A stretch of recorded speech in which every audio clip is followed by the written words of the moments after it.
ಸ್ಟಾಲಿನ್ ಅವ್ರು ಹೇಳ್ತಾರೆ ಅವ್ರ ಜಂಟಿ ಅಧಿವೇಶನಕ್ಕೆ ಬರೋದು ಬೇಡ, ಆ ಭಾಷಣ ಓದೋದು ಬೇಡ, ಭಾಷಣ ಮಾಡೋದು ಬೇಡ ಅಂತಾರೆ. ಈಗ ವೈಸ್ ಚಾನ್ಸಲರ್ಗಳ ನೇಮಕ ಅವ್ರು ಯಾಕೆ ಮಾಡ್ಬೇಕು? ಅವ್ರಿಗೆ ಅಧಿಕಾರನೇ ಇಲ್ಲ. ಸನ್ಯಾಸಿಗಳ ತರನೇ ಇದು ರಾಜ್ಯಪಾಲರಾಗಿದೆ. ಸನ್ಯಾಸಿ ಆಗಿದ್ರು ಅವರು ಸಂಸಾರ ಮಾಡ್ತಾರಲ್ಲ, ಅದು ಆ ರೀತಿ ರಾಜ್ಯಪಾಲರದ್ದು ಕೂಡ ಆಗಿದೆ. ಯಾವುದು ಇವ್ರಿಗೆ ಇದಿಲ್ಲ. ಯೂಸ್ ಮಾಡ್ತಾರ ಸರ್ ಆತರ. ಅದು ಮುದಿ ನಾಯಕರ ಪುನರ್ವಸತಿ ಕೇಂದ್ರ. ಅವ್ರಿಗೆ ಲೆಫ್ಟ್ ತಗೊಳ್ಬೇಕು. ನೀವು ತುಂಬಾ ಡಿಟೇಲ್ ಹೋದ್ರೆ ಅಲ್ಲೊಂದು ಗೋಡನ್ ಇದೆ, PWD ಎಂತೆಂತ ಪೀಠೋಪಕರಣಗಳು ಅಲ್ಲಿ ಬಿದ್ದಿದೆ ಅಂದ್ಬಿಟ್ಟು ಗೊತ್ತಾಗುತ್ತೆ. ಆ ರಾಜಭವನ ತಗೊಂಡು ಒಂದು ಒಳ್ಳೆ ಹಾಸ್ಪಿಟಲ್ ಇಲ್ಲದ್ರೆ ಪಾರ್ಕ್ ಮಾಡ್ಬೋದು. ನನ್ನ ಪ್ರಕಾರ ರಾಜ್ಯಪಾಲರನ್ನೇ ತೆಗಿಬೇಕು. ಈ ವೈಸ್ ಚಾನ್ಸಲರ್ ಅಲ್ಲಿ ಏನಾದ್ರು ಮಂತ್ಲಿ ಬರುತ್ತೆ ಸರ್ ರಾಜ್ಯಪಾಲರಿಗೆ ಅನ್ನೋದು?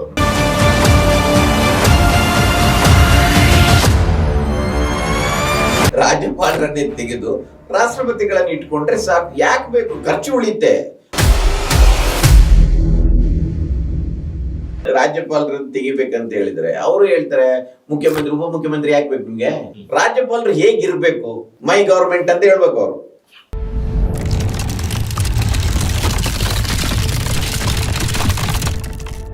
ಚರ್ಚೆ ಮಾಡಬೇಕು, ಉಳಿದ ಏನನ್ನು ಚರ್ಚೆ ಮಾಡಬಾರದಂತ ಹೇಳಿದ್ರೆ ಸಮಸ್ಯೆ ಆಗ್ತಾ ಇತ್ತು. ಇದಾಗೇನಿಲ್ಲ. ನಾವು it is a public document, ಅಧಿಕೃತವಾದ ಡಾಕ್ಯುಮೆಂಟ್, ಅಫಿಷಿಯಲ್ ಡಾಕ್ಯುಮೆಂಟ್. ಅದರ ಬಗ್ಗೆ ಚರ್ಚೆ ನಡೆಸಬಹುದು. ಅದರಿಂದ ಅವ್ರು ಓದ್ಲಿ ಓದದೇ ಇರ್ಲಿ, it will not make any difference. ಅದರಿಂದ ಅದು ಕಂಟಿನ್ಯೂ ಆಗಿದೆ. They can debate in the 100%. ಅದು ಟೇಬಲ್ ಆಗಿದೆ. ಈಗ ಎಲ್ಲ ಪತ್ರಿಕೆಯಲ್ಲಿ ಪ್ರಕಟ ಆಗಿದೆ. ಅಂದ್ರೆ ಒಂದು ಸಲ ರಾಜ್ಯಪಾಲರು ನಿಂತ್ಕೊಂಡು ಫಸ್ಟ್ ಪ್ಯಾರ ಓದಿದ್ರು ಅಲ್ಲಿ ಮುಗೀತು. ಅದು ಟೇಬಲ್ ಮಾಡಿದಾಗಿದೆ, ಅಂಡರ್ಸ್ಟುಡ್. ಅದರಿಂದಾಗಿ ಅದು ಏನಾಗಿದೆ, ಇವತ್ತು ಅದೊಂದು ಅದರ ಬಗ್ಗೆ ಯಾರು ಚರ್ಚೆ ಮಾಡೋದಿಲ್ಲ. ಇಲ್ಲಿ ಕೋರ್ಟಿಗೆ ಹೋಗೋದು ಮತ್ತೊಂದು ಏನು ಮಾಡೋದಿಲ್ಲ. ಯಾರಾದ್ರೂ ಮಾಡ್ಬೇಕು. ನನ್ನ ಪ್ರಕಾರ ಅದನ್ನ ಮಾಡ್ಬೇಕು. ಅವ್ರು ಒಂದ ಪೂರ್ತಿ ಓದ್ಬೇಕು, ಇಲ್ಲಂದ್ರೆ ಓದದೆ ಇರ್ಲಿಕ್ಕೂ ಸಾಧ್ಯ ಇದೆ ಅಂತ ಒಂದು ರೂಲಿಂಗ್ ಬಂದ್ರೆ ಆಗ ಈ ಗೊಂದಲಗಳು ಸ್ವಲ್ಪ ಕಡಿಮೆ ಆಗಿದೆ. Somebody should go to the court. ನನ್ನ ಪ್ರಕಾರ ಅದು ಮಾಡ್ಬೇಕು. ಯಾಕಂದ್ರೆ ನೋಡಿ, ರಾಜ್ಯಪಾಲರ ಇದೆಲ್ಲ ನೀವು ಕಾನ್ಸ್ಟಿಟ್ಯೂಷನ್ ಅನ್ನು ಮಾಡುವಾಗ ಇದೆಲ್ಲ ನಮ್ಮ ರಾಜಕೀಯ ಇಷ್ಟೆಲ್ಲ ಕೆಟ್ಟೋಗುತ್ತೆ ಅಂತ ಯಾರಿಗೂ ಗೊತ್ತಿಲ್ಲ. ಪಾಪ ಬಾಬಾ ಸಾಹೇಬ್ ಅಂಬೇಡ್ಕರ್ ಅವರಿಗೆ ಗೊತ್ತಿರಲಿಲ್ಲ. ನಾನು ಹೇಳ್ತೇನೆ, ಬಾಬಾ ಸಾಹೇಬ್ ಅಂಬೇಡ್ಕರ್ ಅಲ್ಲಿ 356 ಅನ್ನು ಹಾಕುವಾಗ ಅವ್ರು ಒಂದು ಮಾತು ಹೇಳಿದ್ರು ಅಲ್ಲಿ, in future it will be the dead word ಅಂತ. ಅಂದ್ರೆ 356 ಅನ್ನು ಇಂಪೋಸ್ ಮಾಡುವ ಅಗತ್ಯನೇ ಬರುದಿಲ್ಲ. ನಮ್ಮ ಪಾಲಿಟಿಕ್ಸ್ ಇಷ್ಟು ಮೆಚೂರ್ ಆಗಿರುತ್ತೆ, ಆ ರೀತಿ ಆಗುದಿಲ್ಲ. ಹೋಗುತ್ತೆ ಪಾಪ ಅವ್ರಿಗೆ ಗೊತ್ತಿರ್ಲಿಲ್ಲ. ಎಕ್ಸಾಕ್ಟ್ಲಿ ಇದು 94 ಅಲ್ಲಿ ಜೀವನ್ ರೆಡ್ಡಿ ಜಡ್ಜ್ಮೆಂಟ್ ಇದೆಯಲ್ಲ, ಅದರಲ್ಲಿ ಅದನ್ನು ಕೋಟ್ ಮಾಡ್ತಾರೆ. ಜೀವನ್ ರೆಡ್ಡಿ, ಜಸ್ಟಿಸ್ ಜೀವನ್ ರೆಡ್ಡಿ ಕೋಟ್ ಮಾಡ್ತಾರೆ. ಅಂಬೇಡ್ಕರ್ ಹೇಳಿದ್ರು it will be dead word ಅಂತ. ಬಟ್ ಅದು ಡೆಡ್ ವರ್ಡ್ ಅಲ್ಲ, ಅದು ಮತ್ತೆ ಉಟ್ಕೊಂಡಿದೆ ಈಗ. ಅದು ಬೇರೆ ತರ ಯೂಸ್ ಅದರಿಂದಾಗಿ ನಮ್ಮ ಪಾಲಿಟಿಕ್ಸ್ ಕೂಡ ನೀವು ಸದನದ ಕಲಾಪಗಳನ್ನು ನೋಡಿ ಇವತ್ತು ಗುಣಮಟ್ಟ ಯಾವ ರೀತಿ ಬರ್ತಾ ಇದೆ. ಈಗ ಮೊನ್ನೆ ರಾಜ್ಯಪಾಲರನ್ನ ಎದುರು ಮಾಡಿದ್ರು, ಈ ಚರ್ಚೆ ಆಗುದೇನು, ಯಾವನೊಂದು ಜುಬ್ಬ ಹರಿದಿದೆ ಅಂತೆ, ಮತ್ತೊಬ್ಬ ಎದುರು ಬಂದಿದ್ದಾನೆ, ಇದು ಚರ್ಚೆ ಆಗ್ತದೆ ವಿನಃ ಇದು ಈಗ ನನ್ನ ಪ್ರಕಾರ ರಾಜ್ಯಪಾಲರು ಹೇಗೆ ನಡ್ಕೊಳ್ಬೇಕು ಅನ್ನೋದನ್ನು ಎಲ್ಲಾ ಪಕ್ಷಗಳು ಕೂಡ ನಿಮಗೆ ಅದನ್ನು ಸ್ಟ್ರೆಂಥನ್ ಮಾಡ್ಬೇಕಿದ್ರೆ ಬೇಕಾದಷ್ಟು ಕಮಿಷನ್ ರಿಪೋರ್ಟ್ಗಳಿದೆ, ಅದ್ರ ಮೇಲೆ ನಡಿಬೇಕು. ಅದು ನಡೀತಾ ಇಲ್ಲ. ಅದು ಬಿಟ್ಟು ಅವರಿಗೆ ಇವರನ್ನು ಗುಂಡ ಅಂತ ಹೇಳುದು, ನೀವು ಗುಂಡ ಅಂತ ಅವರು ಹೇಳುದು, ಗುಂಡಾಗಿರಿ ಬಗ್ಗೆ ಚರ್ಚೆ, ಹರಿದ ಜುಬ್ಬದ ಬಗ್ಗೆ ಚರ್ಚೆ, ಇದು ಚರ್ಚೆಗಳೇ ನಡೀತಾ ಇದ್ದಾವೆನ, ಬೇರೆ ಏನು ನಡೀತಾ ಇಲ್ಲ. ಸ್ಟಾಲಿನ್ ಅವ್ರು ಹೇಳ್ತಾರೆ ಅವ್ರ ಜಂಟಿ ಅಧಿವೇಶನಕ್ಕೆ ಬರೋದು ಬೇಡ, ಆ ಭಾಷಣ ಓದೋದು ಬೇಡ, ಭಾಷಣ ಮಾಡೋದು ಬೇಡ ಅಂತಾರೆ. ಇಲ್ಲ, ಸ್ಟಾಲಿನ್ ಇದೊಂದು ಮಾತ್ರ ಹೇಳಿದ್ದಲ್ಲ, ಅವ್ರು ಇದನ್ನು ಇದನ್ನು ಮೊನ್ನೆ ಹೇಳಿದ್ರು. ಅವ್ರು ಮೊದಲು ಅವರ ಸ್ಟೇಟ್ ಅಲ್ಲೂ ಹೇಳಿದ್ರು ಅದನ್ನು. ಅದರ ಜೊತೆಗೆ ಹೇಳಿದ್ರು ಈಗ ವೈಸ್ ಚಾನ್ಸಲರ್ಗಳ ನೇಮಕ ಅವ್ರು ಯಾಕೆ ಮಾಡ್ಬೇಕು, ಅವ್ರಿಗೆ ಅಧಿಕಾರನೇ ಇಲ್ಲ ಅಂತ ಹೇಳಿದ್ದಾರೆ. ಅದು ಹೇಳಿದ್ದಾರೆ, ಇದನ್ನು ಹೇಳಿದ್ದಾರೆ. ನಾನು ಹೇಳುದು ಇದೆಲ್ಲ ಸಣ್ಣ ಪುಟ್ಟದ್ದು, ಓದದೇ ಇರುದು ಓದುದು ಅದು ಬೇರೆ, ಅದು ಮಾಡ್ಬೋದು. ನನ್ನ ಪ್ರಕಾರ ಇದು ನೋಡಿ, ಒಂದು ಇದು ನನಗೆ ಆ ಕಾಲದಲ್ಲಿ ಕಾನ್ಸ್ಟಿಟ್ಯೂಷನ್ ಮಾಡುವಾಗ ಅವ್ರಿಗೇನಿತ್ತು, ರಾಷ್ಟ್ರಪತಿ ಒಬ್ರು ಇರ್ತಾರೆ, ರಾಜ್ಯದಲ್ಲಿ ಕಾನ್ಸ್ಟಿಟ್ಯೂಷನ್ ಪ್ರಕಾರ ಸರ್ಕಾರ ನಡೀತಾ ಇಲ್ವಾ ಎನ್ನುವುದನ್ನು ನೋಡ್ಲಿಕ್ಕೆ ಒಬ್ಬ ಇಂಪಾರ್ಷಿಯಲ್ ಆದ ಒಬ್ಬ ವ್ಯಕ್ತಿ ಅಲ್ಲಿ ಇರಬೇಕು ಅಂತ ಅದನ್ನು ರಾಜ್ಯಪಾಲರ ಹುದ್ದೆಯನ್ನು ಸೃಷ್ಟಿ ಮಾಡಿದ್ರು. ಸರ್, ನನ್ನ ಒಂದು ಕ್ವಶನ್, ಇಂಪಾರ್ಷಿಯಲ್ ಅಂತ ಹೇಳಿದ್ರಿ. ಇಂಪಾರ್ಷಿಯಲ್ ಅಂತ ಅಂದ್ರೆ ಯಾವುದೇ ತರ ಯಾರಿಗೂ ಸಂಬಂಧ ಇಲ್ದಿರೋ ವ್ಯಕ್ತಿನ ಅಥವಾ ಸಂಬಂಧ ಇರೋ ವ್ಯಕ್ತಿನ? ಅದೇ ಹೇಳಿದ್ದಲ್ಲ. ಅದ್ರ ಮೂಲ ಆಶಯ ಏನಿತ್ತಂದ್ರೆ, ನೀವು ಕಾನ್ಸ್ಟಿಟ್ಯೂಂಟ್ ಅಸೆಂಬ್ಲಿಯಲ್ಲಿ ಸಂವಿಧಾನ ರಚನಾ ಸಭೆಯಲ್ಲಿ ಇದರ ಬಗ್ಗೆ ಚರ್ಚೆ ಆಗಿದೆ. ಚರ್ಚೆ ಆಗುವಾಗ ಒಂದು ಅಭಿಪ್ರಾಯ ಏನು ಬಂದಿತ್ತಂದ್ರೆ, ಈಗ ರಾಷ್ಟ್ರಪತಿಯ ನೇಮಕವನ್ನು ವಿಧಾನ ಮಂಡಲ ಮಾಡಬೇಕು ಅಂತ. ಆಯ್ತಾ? ವಿಧಾನಮಂಡಲ ಮಾಡಿ ಕೊಡ್ಬೇಕು, ಅಲ್ಲಿ ಕೇಂದ್ರ ಸರ್ಕಾರದ ಪಾಲ್ ಇರಬಾರದು, ವಿಧಾನಮಂಡಲದಲ್ಲಿ ಇರಬೇಕು. ಆಗಿನ ಪ್ರಧಾನಿ, ಆನಂತರ ಪ್ರಧಾನಿ ಆಗ್ತಾರೆ ಜವಾಹರ್ಲಾಲ್ ನೆಹರು, ಅವ್ರು ಅದನ್ನು ಒಪೋಸ್ ಮಾಡ್ತಾರೆ. ಯಾಕೆ ಮಾಡ್ತಾರೆ ಅಂದ್ರೆ, ಈಗ ಕರ್ನಾಟಕದವನನ್ನೇ ಒಬ್ಬನನ್ನು ನೀವು ರಾಷ್ಟ್ರಪತಿ ಮಾಡಿದ್ರೆ ಅವನ್ ಅಂದ್ರೆ ಅವನಿಗೆ ರಾಜ್ಯದ ಬಗ್ಗೆ, ಭಾಷೆಯ ಬಗ್ಗೆ ಒಂದು ಸಣ್ಣ ಸ್ವಾರ್ಥ ಇರುತ್ತೆ, ಒಂದು ಪ್ರಾಂತೀಯ ಭಾವನೆ ಬರುತ್ತೆ. ಅವ್ನು ಇಂಪಾರ್ಷಿಯಲ್ ಅಂಪೈರ್ ತರ ಆಗುದಿಲ್ಲ. ಸಾಮಾನ್ಯವಾಗಿ ಅಂಪೈರ್ ಏನ್ ಮಾಡ್ತಾರೆ, ಹೊರಗಿನ ಅವ್ನು ಕರೆಸ್ತಾರೆ. ಇವನಿಗೆ ಇಲ್ಲಿ ಏನು ಇರಬಾರದು, ಪೂರ್ವಗ್ರಹ ಇರಬಾರದು ಅಂತ. ಅದಕ್ಕಾಗಿ ನಾನು ಆ ಅರ್ಥದಲ್ಲಿ ಹೇಳಿದ್ದು ಇಂಪಾರ್ಷಿಯಲ್ ಆಗಿ ಇರಬೇಕು. ಅದಕ್ಕಾಗಿ ಅದನ್ನು ಮಾಡಿರೋದು. ಅದಕ್ಕೆ ಕೇಳಿದ ವರ್ಡ್ ಯಾವ ತರ ಯೂಸ್ ಇಲ್ಲ, ಈಗ ಇಲ್ಲ ಅದು ಇಂಪಾರ್ಷಿಯಲ್. ನೋಡಿ, ಅದಕ್ಕೆ ಸರ್ಕಾರಿ ಆಯೋಗ ಒಂದಷ್ಟು, ಅದು ಏನು ಹೆಚ್ಚು ಕಡಿಮೆ 38 ವರ್ಷಗಳ ಹಿಂದೆ ಕೊಟ್ಟ ರಿಪೋರ್ಟ್ ಅದು. ಅನಂತರ ನಮ್ಮ ವೆಂಕಟಾಚಲ ಜಸ್ಟಿಸ್ ಅವರ ನೇಮಕದಲ್ಲಿ ಕಾನ್ಸ್ಟಿಟ್ಯೂಷನ್ ರಿವ್ಯೂ ಕಮಿಟಿ, ಅದರಲ್ಲೂ ಇದರ ಬಗ್ಗೆ ಪ್ರಸ್ತಾಪ ಇದೆ. ರಾಜ್ಯಪಾಲರನ್ನು ಯಾರನ್ನು ಮಾಡಬೇಕು ಅಂತ. ಅವ್ರ ಅದರಲ್ಲಿ ಒಂದು ಸಜೆಷನ್ ಏನಂದ್ರೆ, ರಾಜ್ಯಪಾಲರನ್ನು ವಿಧಾನಮಂಡಲ ಸದಸ್ಯರೇ ಮಾಡಬೇಕು ಎನ್ನುವುದು ಒಂದಿದೆ. ಸಾಧ್ಯ ಆದ್ರೆ ಮಾಡ್ಬೇಕು. ಇಲ್ಲದೇ ಇದ್ರೆ, ಈಗ ಸೆಂಟ್ರಲ್ ಗವರ್ಮೆಂಟ್ ಒಬ್ಬ ರಾಜ್ಯಪಾಲ ನೇಮಕ ಮಾಡುವಾಗ ಮುಖ್ಯಮಂತ್ರಿಗಳನ್ನ ಕನ್ಸಲ್ಟ್ ಮಾಡ್ಬೇಕಂತ ಇದೆ, ಆಯ್ತಾ. ಮೂರನೇದು, ರಾಜ್ಯಪಾಲರ ನೇಮಕ ಮಾಡುವಾಗ ಅವನು ರೀಸೆಂಟ್ ಆಗಿ ಪೊಲಿಟಿಕ್ಸ್ ನಲ್ಲಿ ಸಕ್ರಿಯ ಆಗಿ ಇರಬಾರದು ಅಂತ, ಆಯ್ತಾ. ಈಗ ಅವನು 1 ತಿಂಗಳ ಹಿಂದೆ ಯಾವುದೋ ಕ್ಯಾಬಿನೆಟ್ ಮಿನಿಸ್ಟರ್ ಆಗಿರ್ತಾನೆ, ನೆಕ್ಸ್ಟ್ ಡೇ ಅವನು ರಾಜ್ಯಪಾಲ ಆಗ್ತಾನೆ, ರಾಜ್ಯಪಾಲ ಬಿಡ್ತಾನೆ, ಮತ್ತೆ ಕ್ಯಾಬಿನೆಟ್ ಮಿನಿಸ್ಟರ್ ಆಗ್ತಾನೆ. ಉದಾಹರಣೆಗೆ ಎಸ್.ಎಂ. ಕೃಷ್ಣ ಮುಖ್ಯಮಂತ್ರಿ, ಮಹಾರಾಷ್ಟ್ರದಲ್ಲಿ ರಾಜ್ಯಪಾಲರಾದ್ರು, ವಾಪಸ್ ಬಂದ್ರು, ಇಲ್ಲೂ ಮುಖ್ಯಮಂತ್ರಿ ಆಗ್ಲಿಕ್ಕೆ ಟ್ರೈ ಮಾಡಿದ್ರು, ಆಗ್ಲಿಲ್ಲ, ಹೋಗಿ ಸೆಂಟ್ರಲ್ ಮಿನಿಸ್ಟರ್ ಆದ್ರು. ಅರ್ಜುನ್ ಸಿಂಗ್ ಪಂಜಾಬ್ನ ಮುಖ್ಯಮಂತ್ರಿ ಆಗಿದ್ರು, ಅದರ ನಂತರ ಅವರು ಸೆಂಟ್ರಲ್ ಮಿನಿಸ್ಟರ್ ಆದ್ರು. ಇವತ್ತು ಅಂತದ್ದು ಬಹಳ ಶುರುವಾಗಿದೆ. ಅಂದ್ರೆ ಯಾಕೆಂದ್ರೆ ಅವ್ರು ಮಾಡಿದ್ರೆ ಅವರಿಗೆ ಮತ್ತೆ ಆ ರಾಜಕೀಯದ ಇಂಟ್ರೆಸ್ಟ್ ಇರುತ್ತೆ, ಅವ್ರು ಇಂಪಾರ್ಷಿಯಲ್ ಆಗಿ ಇರುವುದಿಲ್ಲ ಅಂತ. ನೀವು ಇಂಪಾರ್ಷಿಯಲ್ ಹೇಳಿದ್ರಲ್ಲ, ಅದು ಆ ರೀತಿ ಇರ್ಬೇಕು ಅಂತ. ಆ ನಂತರ ಒಬ್ಬ ರಾಜ್ಯಪಾಲ ಆದವನು ಮತ್ತೆ ಆಕ್ಟಿವ್ ಪೊಲಿಟಿಕ್ಸ್ ಗೆ ಹೋಗ್ಬಾರದು ಅಂತ ಸರ್ಕಾರಿ ಆಯೋಗ ಹೇಳುತ್ತೆ. ಅವನು ಇನ್ನೊಮ್ಮೆ ಬೇಕಾದ್ರೆ ರಾಜ್ಯಪಾಲ ಆಗ್ಬೋದು, ಆದ್ರೆ ಮತ್ತೆ ಆಕ್ಟಿವ್ ಪೊಲಿಟಿಕ್ಸ್. ಒಬ್ಬ ಸನ್ಯಾಸ ತಗೊಂಡಿದ್ದಾನೆ ಅವನು ರಾಜಕೀಯ, ಇದೇ ಹಂಗೆ. ಒಬ್ಬ ಸ್ವಾಮೀಜಿ ಸನ್ಯಾಸ ತಗೊಂಡಂದ್ರೆ ಸನ್ಯಾಸಿ, ಅವನ ನಡುವೆ ಸಂಸಾರಿಯಾಗಿ ಮತ್ತೆ ಸನ್ಯಾಸಿ ಆಗ್ಲಿಕ್ಕೆ ಆಗುದಿಲ್ಲ. ಅವನು ಬೇಕಾದಾಗ ಸನ್ಯಾಸಿ ಇದು ಸನ್ಯಾಸಿಗಳ ತರನೇ ಇದು ರಾಜ್ಯಪಾಲರಾಗಿದೆ. ಸನ್ಯಾಸಿ ಆಗಿದ್ರು ಅವರು ಸಂಸಾರ ಮಾಡ್ತಾರಲ್ಲ, ಅದು ಆ ರೀತಿ ರಾಜ್ಯಪಾಲರದ್ದು ಕೂಡ ಆಗಿದೆ. ಯಾವುದು ಇವ್ರಿಗೆ ಇದಿಲ್ಲ. ಅದರಿಂದ ಸರ್ಕಾರಿ ಆಗ ಅದನ್ನು ಹೇಳ್ತಾ ಇದ್ದೆ, ಆ ರೀತಿ ಅವ್ರನ್ನ ತೆಗಿಬೇಕಾದ್ರು. ಸಪೋಸ್ ಒಂದು ಈಗ ರಾಷ್ಟ್ರಪತಿಯನ್ನು ಇಂಪೀಚ್ಮೆಂಟ್ ಏನ್ ಮಾಡ್ಬೋದು, ವಿಧಾನಮಂಡಲ ಕೂಡ ಮಾಡುವ ಅಧಿಕಾರ ಇರಬೇಕು ಅಂತ. ಇವರು ಕೂಡ 4ನೇ ಒಂದು ಸದಸ್ಯರು ನಿರ್ಣಯ ಪಾಸ್ ಮಾಡಿದ್ರೆ ಅವ್ರನ್ನ ತೆಗಿಲಿಕ್ಕೆ ಅವಾಗ, ಈಗ ಇವ್ರು ಏನ್ ತೆಗಿಬೇಕಂತ ಈಗ ರಾಷ್ಟ್ರಪತಿ ಕೊಡ್ಬೇಕಲ್ಲ, ಆಗಲ್ಲ ಅಂತ. ಸೊ ಇದೆಲ್ಲವೂ ಸರ್ಕಾರಿ ಆಯೋಗದಲ್ಲಿ ಇದೆ, ಅವ್ರನ್ನ ಮಾಡ್ಬೇಕು. ಯೂಸ್ ಮಾಡ್ತಾರ ಸರ್, ಯಾಕೆ ಮಾಡ್ತಾರೆ ನಾನು ಆಗ್ಲೇ ಹೇಳಿದೆ, ಅದು ಮುದಿನಾಯಕರ ಪುನರ್ವಸತಿ ಕೇಂದ್ರ. ಒಂದು, ಈಗ ನೀವು ಇಲ್ಲಿ ಮಿನಿಸ್ಟರ್ ಮಾಡ್ಲಿಕ್ಕೆ ಆಗಲ್ಲ, ಈಗ ಚೀಫ್ ಮಿನಿಸ್ಟರ್ ತೆಗಿಬೇಕಪ್ಪ, ಏನ್ ಮಾಡೋದು ಅವ್ರನ್ನು, ಕೊಂಡೋಗಿ ಎಲ್ಲಾದ್ರೂ ರಾಜಭವನದಲ್ಲಿ ಹಾಕಿ ಅಂತ ಒಂದು. ಎರಡನೇದಾಗಿ ನೋಡಿ, ಸ್ಟಾರ್ಟಿಂಗ್ ನಲ್ಲಿ ಹೆಚ್ಚು ಕಡಿಮೆ 30-35 ವರ್ಷ ಒಂದೇ ಪಕ್ಷದ ಅಧಿಕಾರ ಇದ್ದದ್ದು, ಕಾಂಗ್ರೆಸ್ ಪಕ್ಷ ಅಧಿಕಾರ ಇದ್ದದ್ದು. ಆಗ ಅದು ಕಾನ್ಫ್ರಂಟೇಷನ್ ಗೆ ಅಷ್ಟು ಅವಕಾಶ ಇರಲಿಲ್ಲ. ಒಂದೇ ಒಂದು ಕಮ್ಯುನಿಸ್ಟ್ ಸರ್ಕಾರ ಬರುತ್ತೆ, ಅದನ್ನು ಕಿತ್ತಾಕ್ಬಿಟ್ರು. ಅದರ ನಂತರ ಆಗ್ಲಿಲ್ಲ.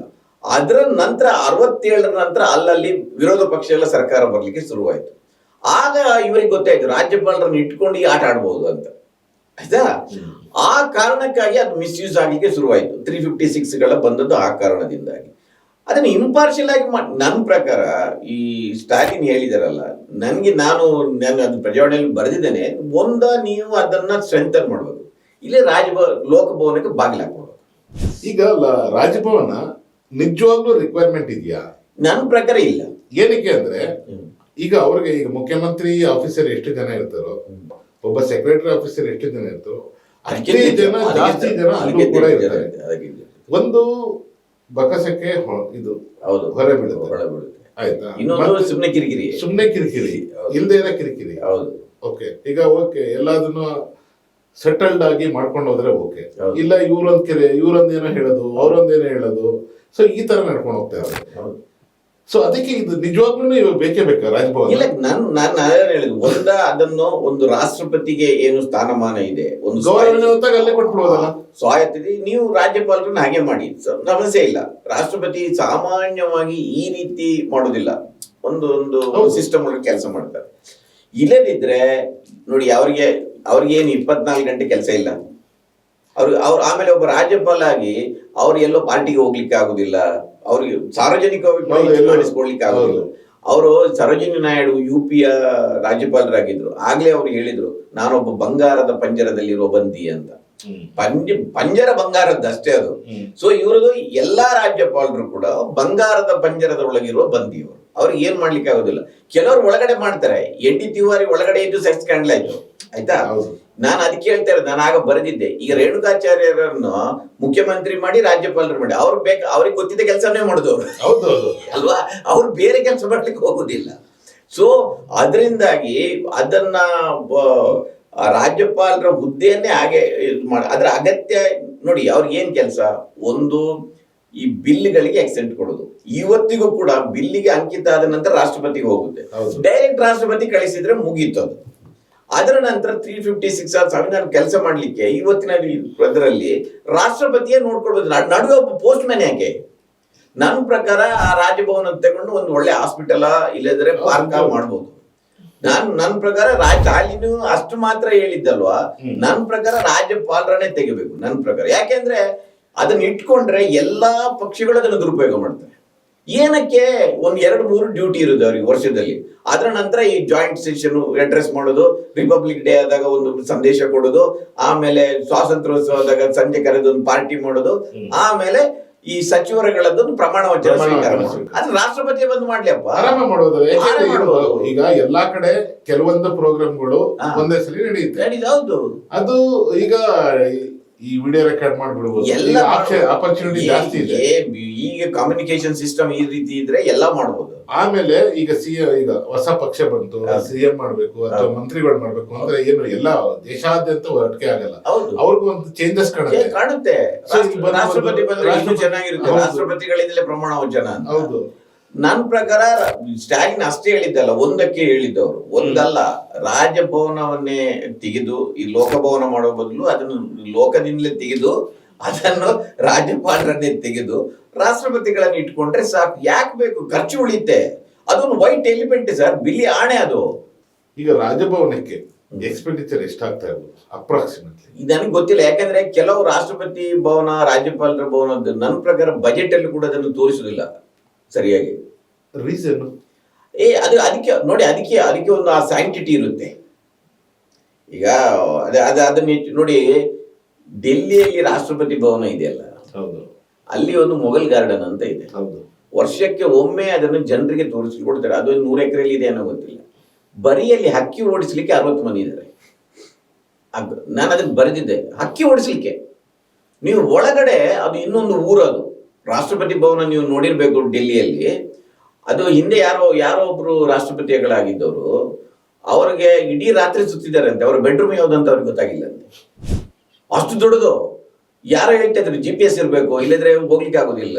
GPS ಎಲ್ಲ ಕರ್ಕೊಂಡು ಅದೇ ಹೇಳಿದ್ ನಾನು. ಅಷ್ಟು ದೊಡ್ಡ ರಾಷ್ಟ್ರಪತಿ ಭವನ. ಅದರ ಚರಿತ್ರೆ ನೋಡಿ, ಅದು ಬ್ರಿಟಿಷರು ಲೂಟಿನ್ಸ್ ಕಾಲದಲ್ಲಿ ಕಟ್ಟಿರೋದು. ಅದು ಇದೆಲ್ಲ ಹಂಗೆ ಬ್ರಿಟಿಷರ ಕಾಲದಲ್ಲಿ ಕಟ್ಟಿರೋದು. ಅವ್ರ ವೈಸ್ರಾಯ್ಗಳು ಅವ್ರು ಇರ್ಲಿಕ್ಕೆ. ಅವರು ಹೋದ್ರು, ಈ ಪಳವಳಿಕೆಗಳು ಉಳಿದು ಬಿಟ್ಟಿದೆ ನೋಡಿ. ರಾಷ್ಟ್ರಪತಿ ಭವನ ಹಿಂದೆ ವೈಸ್ರಾಯ್ ಇದ್ದಾಗ, ಯಾವ ವಯಸ್ಸಲ್ಲಿ ನೆನಪಿಲ್ಲ ನನಗೆ, ಗಾಂಧೀಜಿ ಹೋಗಿ ಅವ್ರ ಎದುರು ನೆಲದಲ್ಲಿ ಕೂತಿದ್ರಂತೆ. ಅಂದ್ರೆ ಒಂದು ಪ್ರೊಟೆಸ್ಟರ. ಅವನ ನಾಯಿ ಬಂದು ಒಂದು ಸುತ್ತು ಹೊರಡುತ್ತಂತೆ. ಈಗ 3 ಸುತ್ತು ಬಂದು ಅದು ಸುಮ್ಮನೆ ಕೂತಂತೆ. ಗಾಂಧೀಜಿನ ಹೇಳಿದ್ರು, ರಾಷ್ಟ್ರಪತಿ ಭವನವನ್ನು ಅದನ್ನೊಂದು ಆಸ್ಪತ್ರೆ ಮಾಡಿ ಅದನ್ನ ತೆಗೆದು ಬಿಡಿ ಅಂತ, ಸಿಂಪಲ್ ಆಗಿರಿ ಅಂತ. ಇಲ್ಲಿ ಬಂದವರೆಲ್ಲ ಸ್ವಾತಂತ್ರ್ಯ ಸಿಗುವವರೆಗೆ ಹೋರಾಟ ಮಾಡುವಾಗ ಎಲ್ಲ ಹೋರಾಟ ಮಾಡಿದ್ರು. ಆ ನಂತರ ಈ ಪಳೆಯುಳಿಕೆಗಳನ್ನೆಲ್ಲ ಉಳಿಸ್ಕೊಂಡಿದ್ದಾರೆ. ಎಲ್ಲೆಲ್ಲಿ ಕಿರೀಟ ಬೇಕು ಅವರಿಗೆ, ಸಿಂಹಾಸನ ಬೇಕು, ಎಲ್ಲ ಉಳಿಸ್ಕೊಂಡಿದ್ದಾರೆ. ಈ ರಾಷ್ಟ್ರಪತಿ ಭವನ ರನ್ ಮಾಡೋದು ಏನ್ ಕೆಲಸ? ಅಷ್ಟು ಒಂದು ಸಿಂಪಲ್ ಆದ ಒಂದು ಆಫೀಸ್ ಸಾಕು ಅವ್ರಿಗೆ. ಅದನ್ನು ಆ ರೀತಿ ಇಟ್ಟಿದ್ದಾರೆ. ಅದನ್ನ ರನ್ ಬಿಡ್ಲಿಕ್ಕೆ ಆಗುದಿಲ್ಲ. ಇದು ರಾಜಭವನ. ಎಲ್ಲಾ ರಾಜ್ಯದ ರಾಜಭವನ ನೋಡಿದ್ರೆ ಅದು ಪ್ರೈಮ್ ಪ್ಲೇಸ್ ಅಲ್ಲಿ ಇದೆ. 100 ಎಕರೆ ಅದಕ್ಕೆ ಜಮೀನು, ಪಾರ್ಕ್, ಅವರಿಗೆ ವಿಶೇಷವಾದ ವೈದ್ಯರು. ಒಂದು ಊರೇ ರಾಷ್ಟ್ರಪತಿ ಭವನ, ಒಂದು ಊರು ಅಲ್ಲ. ಇವನ್ ರಾಜಭವನ ಒಂದು ಸಣ್ಣ ಹಳ್ಳಿ ತರ, 50 ಮನೆ 100 ಮನೆ ಇರುತ್ತಲ್ಲ, ಆ ತರ ಹಳ್ಳಿ ತರ. ಸರ್ವೆಂಟ್ಗಳು, ಅವರ ಕ್ವಾರ್ಟರ್ಸ್ಗಳು ಎಲ್ಲ ಇದೆ. ಮಮತಾ ಬ್ಯಾನರ್ಜಿ ಬಹಳ ಚೆನ್ನಾಗಿ ಮಾಡಿದ್ರಲ್ಲ. ಅದು ಬಂಗಾಳದಲ್ಲಿ ಏನ್ ಮಾಡಿದ್ರೆ, ಕೊನೆಗೆ ಅವರ ಪವರ್ ಕಟ್ ಮಾಡೋದು, ವಾಟರ್ ಸಪ್ಲೈ ಕಟ್ ಮಾಡೋದು. ನಾವು ಇತ್ತೀಚೆಗೆ ಯಾರ ಹತ್ರ ಹೇಳ್ತಾ ಇದ್ದೀವಿ, ಬೆಸ್ಟ್ ಅಂದ್ರೆ ಇದನ್ನ ಮಾಡ್ಬೇಕು.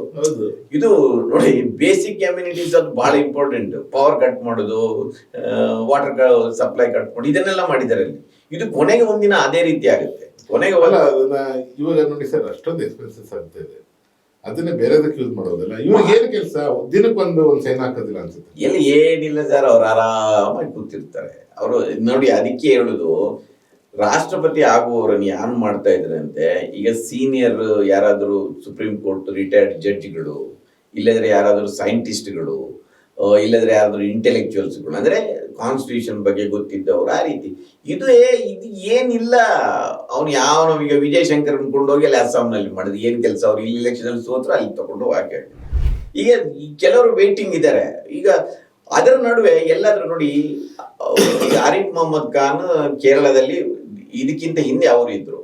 ನನಗೆ ಆಶ್ಚರ್ಯ ಆಗುದು, ಆರಿಫ್ ಮೊಹಮ್ಮದ್ ಖಾನ್ ರಾಜೀವ್ ಗಾಂಧಿ ಜೊತೆ ಎಲ್ಲ ಇದ್ದವರು, ಕನ್ಸಿಡರೇಬಲಿ ಗುಡ್ ಜೆಂಟ್ಲ್ಮ್ಯಾನ್. ಈ ಶಾಬಾನ್ ಕೇಸ್ ಆದಾಗ ಅವರು ಒಂದು ಸ್ವಲ್ಪ ಮುಲ್ಲಾಗಳಿಗಿಂತ ವಿರುದ್ಧವಾಗಿ ಅವರ ಒಪಿನಿಯನ್ ಕೊಡ್ಲಿ. ಆದ್ರೆ ಅಲ್ಲಿ ಕೇರಳಕ್ಕೆ ಹೋದ ನಂತರ ಎಷ್ಟು ಕಿರುಕುಳ ಕೊಡ್ಬೇಕು ಎಲ್ಲ ಕೊಟ್ಟು ಬಿಟ್ರು. ಸೇಮ್ ವೈಸ್ ಚಾನ್ಸಲರ್ ನೇಮಕ, ಅದ ನಂತರ ಬಿಲ್ಗಳಿಗೆ ಆಕ್ಸೆಂಟ್ ಕೊಡೋದು, ಜಾಯಿಂಟ್ ಸೆಷನ್ ನಲ್ಲಿ ಬಂದು ಕಿರಿಕಿರಿ ಮಾಡೋದು ಎಲ್ಲ ಮಾಡ್ತಾರೆ. ಈ ವೈಸ್ ಚಾನ್ಸಲರ್ ಅಲ್ಲಿ ಏನಾದ್ರು ಮಂತ್ಲಿ ಬರುತ್ತೆ ಸರ್ ರಾಜ್ಯಪಾಲರಿಗೆ ಅಥವಾ ಗವರ್ನರ್? ಅಲ್ಲ, ಅದು ನೋಡಿ, ಇವತ್ತು ನೀವು ಯಾವ ನೇಮಕದಲ್ಲಿ ಇಲ್ಲ ಅಂತ ಹೇಳಿ, ವೈಸ್ ಚಾನ್ಸಲರ್ ಇರಲಿ, ಇಲ್ಲದಿದ್ದರೆ ಯೂನಿವರ್ಸಿಟಿಯ ಪ್ಯೂನ್ ಇರಲಿ, 40% ಅದು it will continue. Minimum 40% move ಆಗ್ತಾ ಇದೆ. ಆದ್ರೆ ಇನ್ನು ಜಾಸ್ತಿ ಆಗ್ಬೋದು. ಇನ್ನು ಅದು ಕಡಿಮೆ ಏನು ಆಗುದಿಲ್ಲ. ಕಡಿಮೆ ಏನು ಹೆಂಗೆ ಸರ್ ಕಡಿಮೆ ಆಗುದು? ಅದು ಆಗುದಿಲ್ಲ. ಅದು ನೋಡಿ, ಇಂದಿರಾ ಗಾಂಧಿ ಹೇಳಿದ್ರು corruption is they world phenomena ಅಂತ. ಅದರಿಂದ ಅದು ಇರುತ್ತೆ. ಅದನ್ನ ಮೇಂಟೈನ್ ಮಾಡಬೇಕು. ಯಾವ ಸರ್ಕಾರ ಕೂಡ ಅದರ ವೆಚ್ಚಗಳನ್ನು ಕಡಿಮೆ ಮಾಡುವಂತ ಕೆಲಸಗಳನ್ನು ಮಾಡುದಿಲ್ಲ. ರಾಜಭವನ ಬಿಡಿ, ರಾಜಭವನ ಅವನು ಈಗ ರಾಜ್ಯಪಾಲರನ್ನು ತೆಗಿಬೇಕಂತ ಹೇಳಿದ್ರೆ ಅವರು ಹೇಳ್ತಾರೆ ಮುಖ್ಯಮಂತ್ರಿ ಉಪಮುಖ್ಯಮಂತ್ರಿ ಯಾಕೆ ನಿಮ್ಗೆ ಅಲ್ವಾ? ಹೇಳ್ಬೋದು. ಎಸ್ಟಾಬ್ಲಿಷ್ಮೆಂಟ್ ಕಾಸ್ಟ್ ಇದೆ ಅಲ್ಲ, ಒಂದು ರಾಜಭವನದ ಮಾತ್ರ ಅಲ್ಲ, ಎಲ್ಲಾ ಕಡೆ ಒಬ್ಬ ಸಚಿವ ನೋಡಿ, ನೀವು ಗೊತ್ತಿರ್ಬೇಕು, ಒಂದು ವಿಧಾನಸೌಧದಲ್ಲಿ ಒಂದು ಗವರ್ಮೆಂಟ್ ಚೇಂಜ್ ಆದ ಕೂಡಲೇ ಅಲ್ಲಿ ಎಲ್ಲ ಆಫೀಸ್ಗಳ ಫರ್ನಿಚರ್ ಚೇಂಜ್ ಆಗುತ್ತೆ.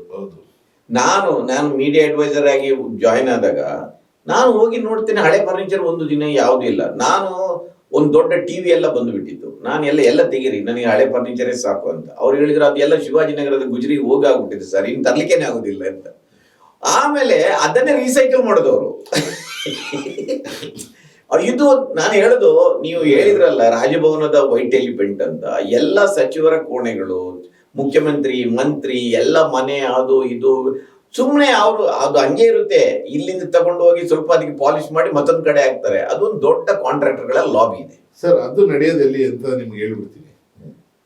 ಕಾವೇರಿ ಇದೆಯಲ್ಲ ಸರ್, ಕಾವೇರಿಯಿಂದ ಡೌನ್ ಬನ್ನಿ, CM ಅವ್ರಿಗೆ ಲೆಫ್ಟ್ ತಗೊಬೇಕು. ನೀವು ತುಂಬಾ ಡಿಟೆಂಡ್ ಹೋದ್ರೆ ಅಲ್ಲೊಂದು ಗೋಡೌನ್ ಇದೆ, PWD. ನೀವು ಜಸ್ಟ್ ಯಾವಾಗಲಾದ್ರೂ ಸದ್ಯ ಹೋದ್ರೆ ಸುಮ್ಮನೆ ವಿಸಿಟ್ ಮಾಡಿ, ಎಂತೆಂಥ ಪೀಠೋಪಕರಣಗಳು ಅಲ್ಲಿ ಬಿದ್ದಿದೆ ಅಂದ್ಬಿಟ್ಟು ಗೊತ್ತಾಗುತ್ತೆ. ಹೌದು, ಇದು ನೀವು ವೈಟ್ ಎಲಿಫೆಂಟ್ ಬರೀ ಇದಲ್ಲ, ಸಿಂಪಲ್ ಆಗಿ ಎಸ್ಟಾಬ್ಲಿಷ್ಮೆಂಟ್ ಕಾಸ್ಟ್ ಕಡಿಮೆ ಮಾಡಿ ಎಲ್ಲಾ ಕಡೆ ಕಡಿಮೆ ಹಾಕ್ಬೇಕು. ಆಮೇಲೆ ಕೆಲವೊಬ್ರು ಮಂತ್ರಿಗಳಿದ್ದಾರೆ, ಕೆಲವೊಬ್ರು ಬೇಡ ಅದೇ ಇರ್ಲಿ ಬಿಡ್ರಿ, ಪಾಲಿಸ್ ಗಿಲಿಸ್ ಹಾಕ್ರಿ ಅನ್ನೋರು ಇದ್ದಾರೆ. ಹೌದು, ಇನ್ ಕೆಲವೊಬ್ರು ನೋಡಿ, ವಿಧಾನಸೌಧ ಪಾಪ ಕೆಂಗಲ್ ಹನುಮಂತರಾಯ ಅದು ಯಾವ ರೀತಿ ಕಟ್ಟಿದ್ದಾರೆ ಅಂದ್ರೆ ಅದಕ್ಕೆ ಏರ್ ಕಂಡೀಷನ್ ಬೇಡವೇ ಬೇಡ, ಆ ರೀತಿಯ ವೆಂಟಿಲೇಷನ್. ಈಗ ನೋಡಿ, ಅದಕ್ಕೆ ಏರ್ ಕಂಡೀಷನ್ ಹಾಕೊಂಡು ಕೂತಿದ್ದೆ, ಎಷ್ಟು ಚೆನ್ನಾಗಿದೆ ಅಂದ್ರೆ ಅಲ್ಲಿ ಸೆಕ್ಕಿನೇ ಆಗುದಿಲ್ಲ. ನಾನೊಂದು 5 ವರ್ಷ ಇದ್ದೆ ಅಲ್ಲ, ಅಲ್ಲಿ ಏನು ಸೆಕೆ ಆಗುದಿಲ್ಲ, ಅಷ್ಟು ಚೆನ್ನಾಗಿದೆ. ಬಟ್ ಎಲ್ರು ಬಂದು ಏನ್ ಮಾಡೋದು, ಹೊಸ ಬಂದ ಫ್ಲೋರ್ ಚೇಂಜ್ ಮಾಡೋದು, ಗೋಡೆಯನ್ನು ಕೆಡಿಲಿಕ್ಕೆ ಆಗುದಿಲ್ಲ, ಅದು ಏನೋ ರಿಸ್ಟ್ರಿಕ್ಷನ್ಸ್ ಇದೆ, ಫ್ಲೋರ್ ಚೇಂಜ್ ಮಾಡೋದು. ಅದೇನಾದ್ರು ಆಪರ್ಚುನಿಟಿ ಆಪ್ಷನ್ ಇದ್ದಿದ್ರೆ ಅದನ್ನು ಮಾಡ್ತಾರೆ. ಗೋಡೆ ಕೆಲವು ಕಡೆ ಮಾಡಿದ್ದಾರೆ, ಅದನ್ನು ಒಂದಷ್ಟು ಆಂಟಿ ಚೇಂಬರ್ಗಳನ್ನೆಲ್ಲ ಸ್ವಲ್ಪ ಹೆಚ್ಚು ಕಡಿಮೆ ಮಾಡಿದ್ದಾರೆ. ಬಟ್ ಅದ್ರ ನೋಡಿ, ಸೀಲಿಂಗ್ಗಳು ಎಷ್ಟು ಎತ್ತರ ಆಗಿದೆ, ದೊಡ್ಡ ದೊಡ್ಡ ವಿಂಡೋಗಳು, ಅದೆಲ್ಲ ಮಾಡಿದ್ದಾರೆ. 2 ಕಡೆ ವೆಂಟಿಲೇಷನ್ ಬರುವಾಗ ಎಲ್ಲ ಮಾಡಿದ್ದಾರೆ, ಬಹಳ ಸೈಂಟಿಫಿಕ್ ಆಗಿ ಮಾಡಿದ್ದಾರೆ. ಸೊ ರಾಜಭವನ ಒಂದೇ ಅಲ್ಲ, ಎಲ್ಲಾ ಕಡೆ ಈ ರೀತಿಯ ಜನರ ತೆರಿಗೆ ಹಣ ಪೋಲಾಗ್ತಾ ಇದೆ. ಇದು ಪೋಲಾಗೋದ್ರ ಜೊತೆ ಒಂದು ಪುಕ್ಕಟೆ ಎಂಟರ್ಟೈನ್ಮೆಂಟ್ ಕೊಡ್ತಾ ಇದ್ದಾರೆ ಈಗ ಈ ಸಂಘರ್ಷದಿಂದಾಗಿ ಅದು ಆಗಿದೆ. ಬಟ್ ರಾಜ್ಯಪಾಲರನ್ನ ಅವರ ಸ್ಥಾನವನ್ನ ಸ್ಟ್ರೆಂಥನ್ ಮಾಡಲಿಕ್ಕೆ ಪ್ರಯತ್ನ ನಡೆಯಬೇಕು. ಅದು ಯಾರು ಮಾಡ್ತಾ ಇಲ್ಲ. ಈಗ ನರೇಂದ್ರ ಮೋದಿ ಸರ್ಕಾರ ಅದನ್ನು ಮಾಡಿದ್ರೆ ಅವ್ರು ಮಾಡೋದಿಲ್ಲ. ಈಗ ಇವರನ್ನು ಬಳಸ್ಕೊಂಡು ಎಲ್ಲೆಲ್ಲಿ ವಿರೋಧ ಪಕ್ಷಗಳ ಸರ್ಕಾರ ಇದೆ ಅದನ್ನೇ ಮಾಡ್ತಾರೆ. ನನ್ನ ಪ್ರಕಾರ ನೆಕ್ಸ್ಟ್ ಕಾಂಗ್ರೆಸ್ ಬಂದ್ರೆ ಎಲ್ಲಾದ್ರೂ ಸೆಂಟ್ರಲ್ ಅಲ್ಲೇ ಬಂದು ತಿಳ್ಕೊಳ್ಳಿ, ಆಗ್ಲೂ ಇದೇ ರಾಜಭವನಗಳು, ಇದೇ ರಾಜ್ಯಪಾಲರು, ಇದೇ ಕೆಲಸಗಳು ಕಂಟಿನ್ಯೂ ಆಗುತ್ತೆ. ಅದಲ್ಲಂತ ಆದ್ರೆ ಕನಿಷ್ಠ ಅವರ ಮ್ಯಾನಿಫೆಸ್ಟೋದಲ್ಲಿ ಹೇಳ್ಬೇಕು. ಈಗಲಾದ್ರೂ ಯಾರಾದ್ರೂ ಮಾತಾಡೋದು, ಮ್ಯಾನಿಫೆಸ್ಟೋದಲ್ಲಿ ಬೇಡ, ಈಗ ಇನ್ನೊಂದು 4 ದಿನ ಚರ್ಚೆ ಆಗ್ತಾ ಇದೆಯಲ್ಲ, ಹೌದು. ಅದರ ಬಗ್ಗೆ ಮಾತಾಡ್ಲಿಯಪ್ಪ. ಸರ್ಕಾರಿ ಆಯೋಗದ ಸೆಂಟ್ರಲ್ ಗವರ್ಮೆಂಟ್ ರೆಸಲ್ಯೂಷನ್ ಪಾಸ್ ಮಾಡಿ, ನೀವು ಇವರನ್ನು ತೆಗಿಬೇಕಂತ ಕೊಡ್ತಾ ಇದಾರಲ್ಲ, ರಾಜ್ಯಪಾಲರು ಹೇಗಿರ್ಬೇಕು? ಈಗ ಜಾಯಿಂಟ್ ಸೆಷನ್ ಅನ್ನ ಅವ್ರು ಯಾಕೆ ಅಡ್ರೆಸ್ ಏನಕ್ಕೆ ಅಡ್ರೆಸ್ ಮಾಡ್ಬೇಕು? ಅವ್ರದ್ದು ಏನು ಇಲ್ಲ ಪಾಪ, ಅವರಿಗೂ ಮುಜುಗರ. ಮೈ ಗವರ್ಮೆಂಟ್ ಅಂತ ಹೇಳ್ಬೇಕು ಅವ್ರು, ಆಯ್ತಾ? ಹೇಳ್ಬೇಕು ಅವ್ರ ಹೆಸರಲ್ಲೇ ನಡೀತಾ ಇರೋದು, ಅವರ ಹೆಸರಲ್ಲೇ ಸರ್ಕಾರ ನಡೀತಾ ಇರೋದು. ಬಟ್ ಅವ್ರಿಗೆ ಏನು ಪವರ್ ಇಲ್ಲ, ಅವ್ರಿಗೆ ಹೇಳಿಕೆ ಅಷ್ಟೇ ಇರೋದು ಅದು. ಅದರಿಂದಾಗಿ ಇದು ಒಂಥರ ಒಮ್ಮೆ ನೋಡಿದ್ರೆ ತಮಾಷೆ ತರ ಕಾಣುತ್ತೆ. ಈಗ ಇವ್ರು ಬರೆದು ಕೊಟ್ಟಿದ್ದನ್ನು ಅವ್ರು ಓದ್ಬೇಕು, ಎಲ್ಲವನ್ನು ಕೂಡ ಜಾಯಿಂಟ್ ಸೆಷನ್ ಇರ್ಲಿ, ಮತ್ತೊಂದು ಭಾಷಣ ಇರ್ಲಿ, ಇವ್ರು ಬರೆದು ಕೊಟ್ಟನ್ನು ಓದ್ಬೇಕು ಅವರು. ಆ ಕಾರಣಕ್ಕೆ ಯಾಕೆ ಇರ್ಬೇಕು ಅವರು? ಸೊ ಇದು ಪರಿಸ್ಥಿತಿ. ಹೆಚ್ಚಿನ ವಿಡಿಯೋಗಳಿಗೆ ಪ್ರತಿಧ್ವನಿ ಯೂಟ್ಯೂಬ್ ಚಾನೆಲ್ ಸಬ್ಸ್ಕ್ರೈಬ್ ಮಾಡಿ, ಬೆಲ್ ಐಕಾನ್ ಕ್ಲಿಕ್ ಮಾಡಿ.